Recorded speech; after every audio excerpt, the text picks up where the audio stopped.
ماہ رمضان المبارک میں مغفرت کے اسباب، ریزن آف مغفرت جو ہیں وہ بڑھ جاتے ہیں۔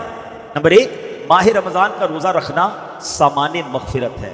رمضان میں قیام کرنا، یعنی جو رات جاگ کر عبادت کرتے ہیں، یہ بھی مغفرت کا ذریعہ ہے۔ ماہ رمضان کی شب قدر میں عبادت کرنا، یہ مغفرت پانے کا ذریعہ ہے۔ روزہ دار کو افطار کروانا، یہ بھی مغفرت کا ذریعہ ہے۔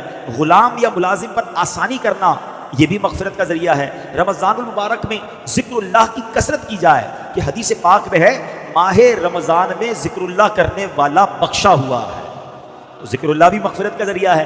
رمضان مبارک میں کثرت سے استغفار کرنے سے بھی بخشش کی خیرات ملتی ہے۔ اللہ اکبر، ذرا سوچئے، اتنے سارے ریزن، اتنے سارے اسباب ہیں ماہ رمضان میں، یعنی رمضان تو ہمیں بخشوانے آ رہا ہے، ہم پر مہربانی کی جا رہی ہے، ہمیں چانس دیا جا رہا ہے کہ اے میرے گناہگار بندو، وہ مہینہ آنے والا ہے کہ تمہاری بخشش کے لیے ہے، تو ہمیں ماہ رمضان میں خوب عبادت کرنی